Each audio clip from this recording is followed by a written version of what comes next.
Bonjour! Aujourd'hui, on va vous parler de quelles sont les conditions qu'on peut traiter chez un enfant, chez un bébé, puis c'est quoi les motifs souvent qui vont amener les parents à porter leur enfant pour une visite en chiropratique. Premièrement, ce qu'il faut savoir, c'est que lors de l'accouchement, c'est l'événement qui est le plus traumatique chez l'enfant. Donc, veut pas, il a été 9 mois dans le ventre, puis il a à passer dans un petit canal pour pouvoir sortir. Donc, tout ça peut amener diverses tensions au niveau du nouveau-né. Donc, dès sa naissance, le bébé peut être vu en chiropratique. C'est certain que qu'est-ce qui est important de savoir, c'est qu'on change beaucoup nos techniques pour les enfants. Donc, on y va vraiment très doucement, puis on vient vraiment regarder parce que le bébé n'a pas autant de tension que nous, que ça fait exemple 20 ans qu'on travaille, qu'on a beaucoup de tensions d'accumuler ou de mauvaise posture d'acquise. Donc lui, c'est tout nouveau. Donc, on n'a pas besoin d'une grande fréquence de soins souvent quand il y a une problématique. Puis aussi, c'est que les manipulations sont très douces et très ciblées vraiment où est-ce qu'il y a les problématiques. Donc, ça peut être seulement en visite de prévention, donc suite à l'accouchement, s'assurer qu'il n'y a pas de tension. Qu'est-ce qui est important de savoir, c'est que si jamais il y a un blocage, par exemple au niveau du cou, qui peut être dû par le passage dans le canal ou par soit forceps, ventouses qui ont été utilisés, par exemple, ou par son positionnement dans l'utérus, qu'est-ce que ça peut apporter diverses problématiques.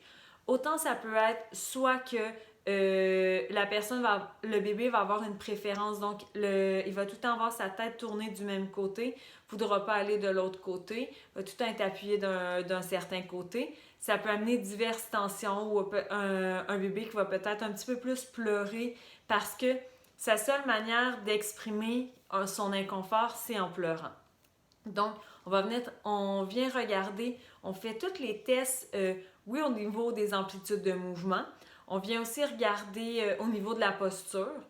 On regarde au niveau de la tête, donc sa symétrie, de voir s'il y a une asymétrie entre les ratios de la tête, donc de cet axe à cet axe, pour ce qu'on appelle une plagiocéphalie, donc communément appelée une tête plate.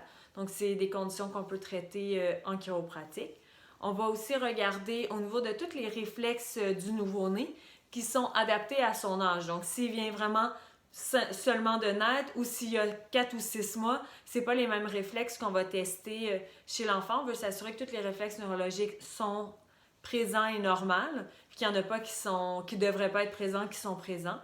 On va regarder tout au niveau de la mobilité, autant au niveau cervical, au niveau du cou, du dos, les hanches. Donc, on va regarder pour instabilité à ce niveau-là aussi, que ce soit les pieds. Donc, on fait un examen qui est vraiment complet. Ensuite de ça, on va venir faire une palpation au niveau articulaire et au niveau musculaire.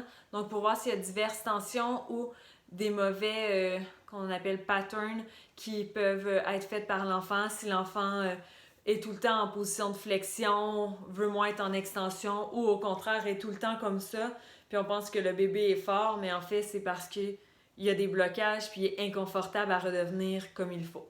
Donc ça peut être différentes choses qu'on peut regarder chez un bébé.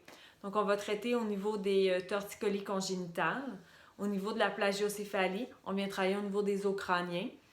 Ensuite de ça, ça peut être des problèmes de soit postural.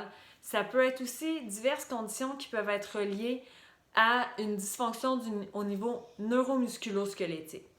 Comme je vous ai expliqué précédemment dans une autre vidéo, c'est que toutes les fonctions du corps partent du cerveau et voyagent par les nerfs. Donc, s'il y a différents blocages, puis que la communication au niveau neuromusculo-squelettique ne se fait pas bien, il y a certains messages qui peuvent moins bien se transmettre, puis ça peut amener différentes problématiques comme par exemple une problématique d'une moins bonne digestion parce qu'il y a une différence entre le système nerveux qu'on appelle sympathique ou parasympathique.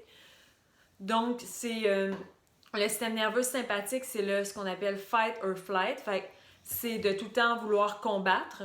Donc, le stress peut amener ça. Ça peut être dû à un blocage au niveau articulaire ou une tension musculaire qui peut amener aussi dans cet état-là. Versus le parasympathique, ce serait justement que rest or digest qui s'appelle. Donc, c'est de plus, justement, un bon transit intestinal. Donc, on ne dit pas qu'on traite la constipation, soyez-en sûrs. C'est plus qu'on s'assure qu'il n'y a pas de blocage qui fait en sorte que le corps lui-même est capable de bien fonctionner.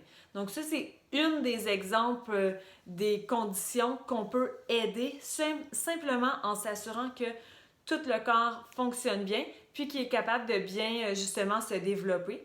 Parce que ce qu'il faut savoir, c'est que dans la première année de vie, c'est là qu'il y a le plus de développement au niveau du cerveau, au niveau de tous les apprentissages. Donc, on veut vraiment s'assurer que tout fonctionne bien.